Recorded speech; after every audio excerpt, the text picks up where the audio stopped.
คนที่พากันไปมะม่วงกระโชอยู่พายพระเถา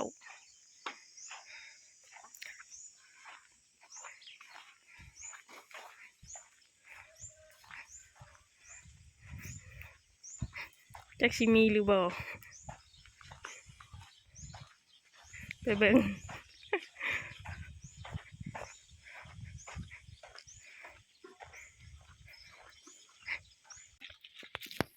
หอดพายพระเถาเลยทุกคนพายพระเถาเป็นเอิญว่าพายรถดุดเนาะแต่มือรถดุดมือนั่นนะบ่ได้ลงมาเพราะว่ามันแดดแห้งอะไรเราก็เลยบ่ได้มาถ่ายให้พี่น้องเบิ่งเนาะมื้อนี้จะมาเอาห่วงกันเลยย่างมาทีนี้ก็เลยได้ถ่าย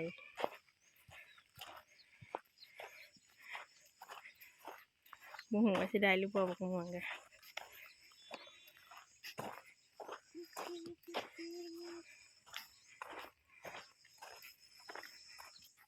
เมื่อเช้านี่เราเห็นแล้วตัวบ้าใหญ่นี่แถวกินยังมีแถวนี้คือบ่มายิงเอาจะคนหาเอียนทุกคนอันนี้คือมุมก้นหาเอียนทุกคนแต่ก็ได้อยู่ตั้งแต่น้ำแห้งใหม่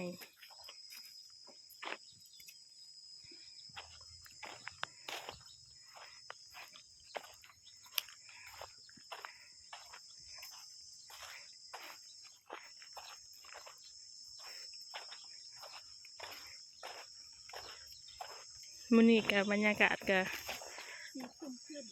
สีครึมๆจักหน่อยทุกคนแบบว่าคันว่าสิตกกับบ่ตกคันว่าสิร้อนกับบ่ร้อน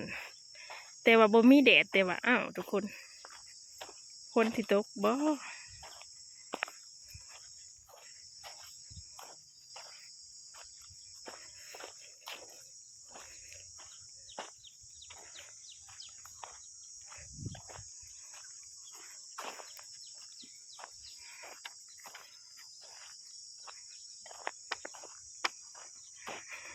สลินเพิ่นถือไม้เพิ่นสิมาต่อยบักม่วงกำลังสนต้นม่วง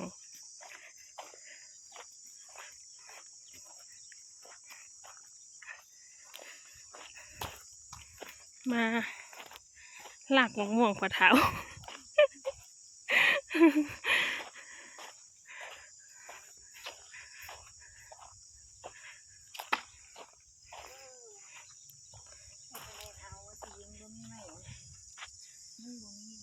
มะม่วงก็มีอยู่มะม่วงกระโซมาเลาะหาหลักมะม่วงกระโซพอเถาไม่ต้องแมนก็ได้ทุกคนบ่ได้เห็นพากันเบิดโอ้ยอย่างหัวเนี่ยพากันเบิดอยู่ไฟผมวันแรกเลยหนึ่งเอาก็ได้ทุกคนเอ้ยเจ้าลิ้นโอ้ยอย่างหัวเนี่ยเจ้าลิ้นนะก็บ่ได้เห็นนะทุกคนวันแรกผมมาเสียง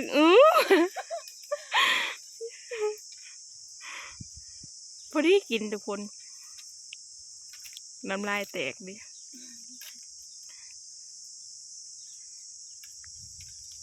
มะม่วงกระซอนี่หอมเลยทุกคนกระซอแม่นบ่สุดยิงกระซอเฮาเห็นเคยกินแหละหมักชุกมันก็ได้กิน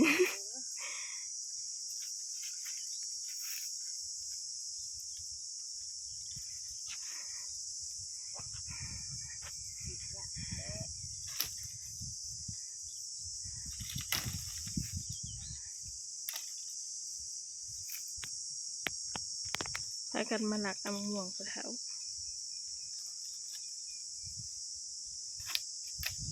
กับสลิน2 คนถ้าเอิญเพิ่นมาบ่ได้เพิ่นอยากลานเพิ่นบ่สบายลานเพิ่นเป็นไข้ก็เลยบ่ได้มาก็เลยมากับสลิน2 คนแบบถาส้มบัดกินเนาะเสเอิญว่าสิมากิน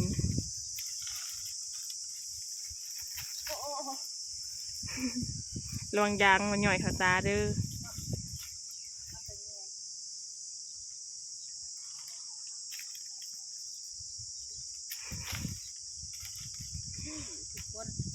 แต่บักลายสับสิกินมาเด้อทุกคนชมนำสาวลินสาวยิงสาวเอิญงามๆทุกคน ป้าทุกคนเมื่อบัดนี้ได้แล้ว เมื่อบัดนี้ กินแต่เช้าเลยเนาะ เพิ่นว่าคืออยาก ไม่ ส่ง ก็ แต่ คือ เช้า มาชื่อๆทุกคนโอ้เลี้ยงเบิ่งอยู่กับปลาสุดแล้วอยู่ในต่ำๆในย่ำย่างอย่างเงี้ย ก็ยังมีบ่ เฮ้ยปิด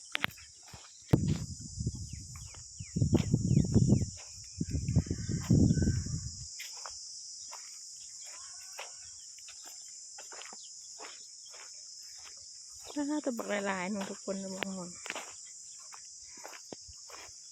ทำซีแซ่บไว้เจียวหวานซอยหัวผักบัวลง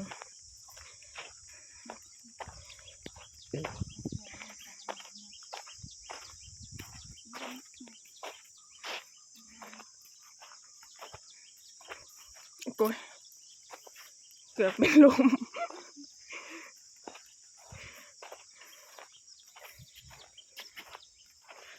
ไม่สาวเลยจะแทงตากัน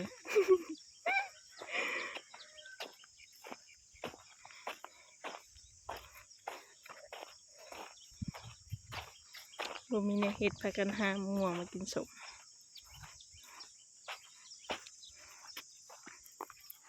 มีกบจะเป็น มาขุดเบิ่งนี่กบประจักทุกคนนี่อย่าเตะกลิบลง เจอแบบงูโผล่ขึ้นมาเห็นแล้ว ที่มีกบอยู่บนทุกคนหูนี่งูพวกมากระโดดตามกันหมดเลยเห็ดเจียวหวาน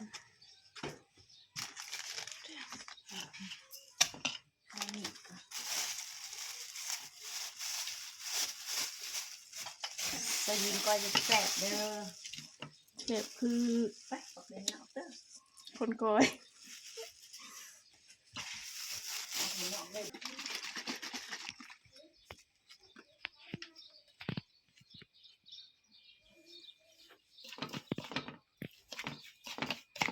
ก็จะไปแดกปรุง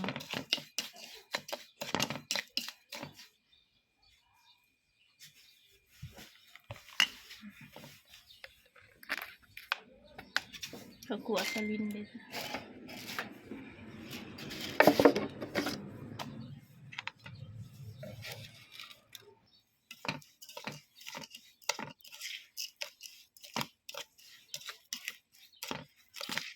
น้ำลายแตกเลยเป็นแจกๆยังน้ำลายแตกละ เด้อทุกคนกินหมกม่วงนั้นสลินเสเอินใส่ลายเสียบลายทุกคน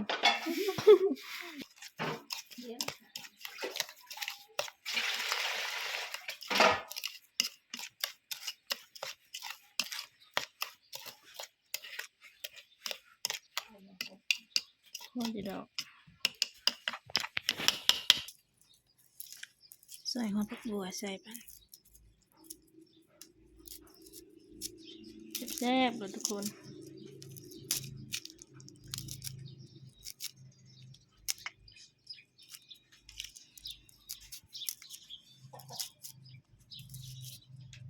หอมดิน้ำลายแตก หอมกลิ่น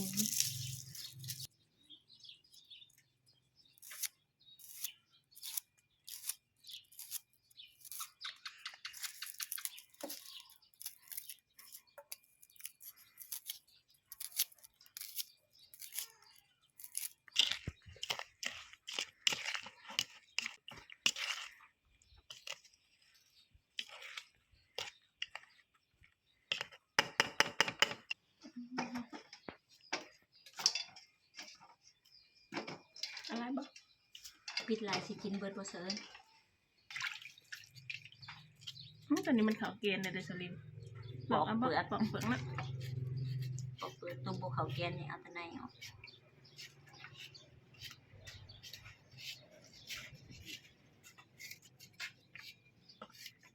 กินแต่เสาเนาะทุกคนเนาะ คืออยากจะสาวนะตอนนี้มันขาวเกณฑ์แล้ว เขาไปน้ำลายแตกไปน้ำทุกคนเมื่อก่อนก็น้ำลายเอือก มาเด้อพี่น้องมากินมะม่วงแซ่บๆนำกันเด้อแย่หวานแต่เช้า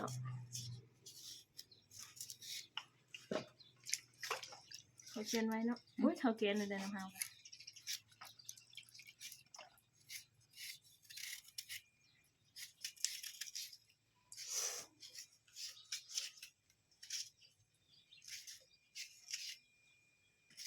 ตัวบทันเขาแห้งกับนี่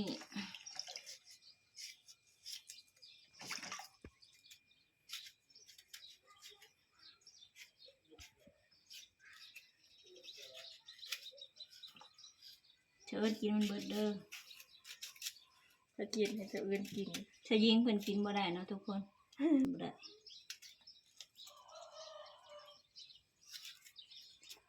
ตอนนี้ก็จะสิกินเบิดหรือบ่กับเสืออื่น2 คน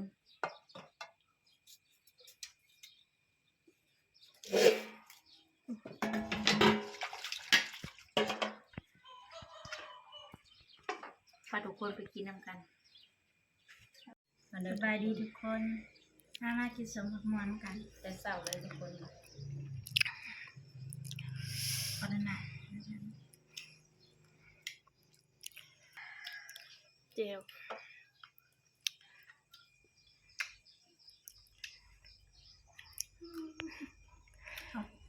เจะยิงเป็นมือกลอง ตอนไปเอาเนาะ มองกระซ้อแหละสมทุกคนนะบ่ได้เฮ็ดตาสมตาหวานได้แต่ว่ามันสมแล้วก็เฮ็ด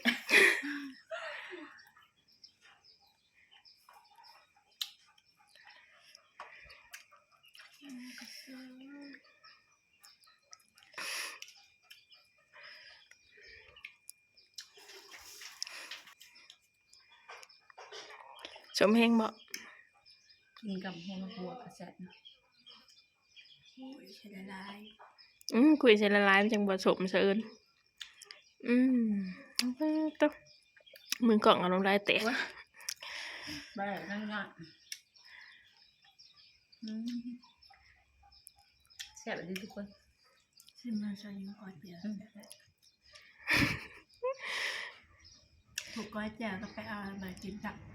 ผมบ่ได้ไปเอาเลยกิน กินเพื่อนเด้อคำใหญ่ๆโลด ถ้ายิงเพิ่นก็อิ่มคือกันทุกคนเพิ่นกินน้ำลาย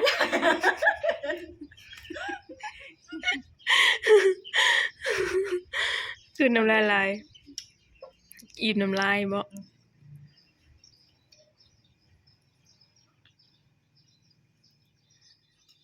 ท่านนี้แหละ แซ่บ เอาแบบบ่ได้ลอกเปลือกจังแซ่บ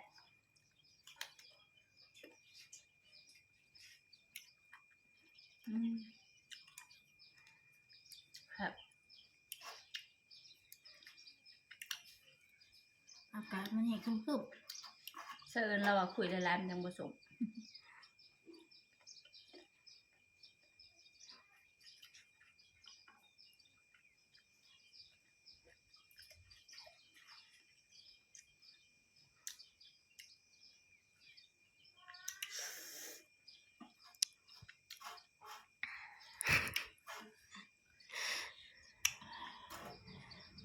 แซ่บบ่ มาเด้อทุกคนๆ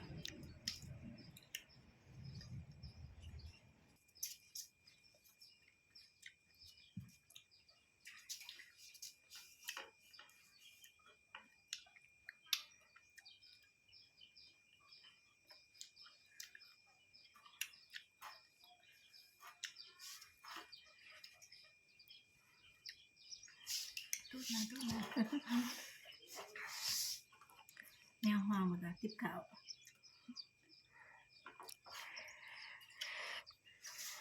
กินแล้วนะแซ่บคือเก่ากิน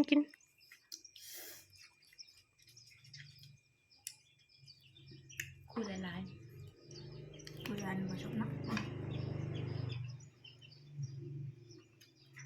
มาจากครัวนี่นะหลายเติบ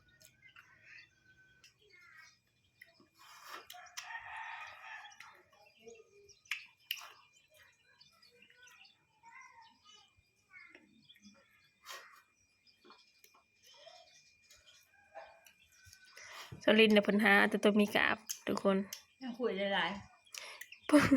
เพิ่นว่ามันบ่สม ๆตาสมตาบานตลอด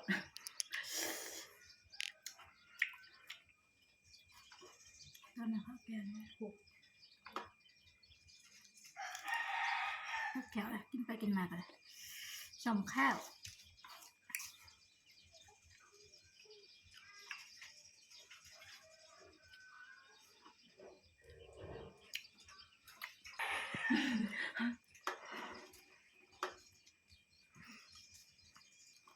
ต้องทำตัวปีกาจ ลองเบิ่งอีตัวมีกาบ สมนะทำไมกับมันผ่าน สวยก็ได้ จักใส่รถเซิน นี่ อืม เที่ยวได้บ้านเนาะ โอ้ยบ่ทันได้เฒ่ากะ แต่ทั้งนี้แหละ ตัดแต่ร้ายปวดเลย อืม คัก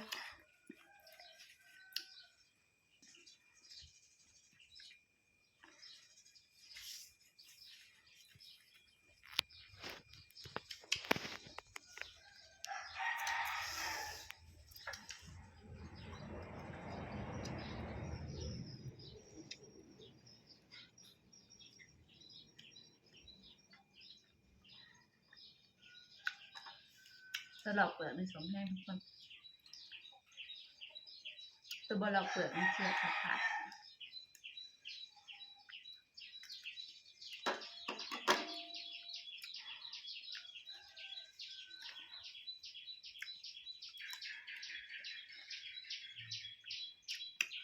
คือบัดโต๊ะนะคนก็ได้มันหอม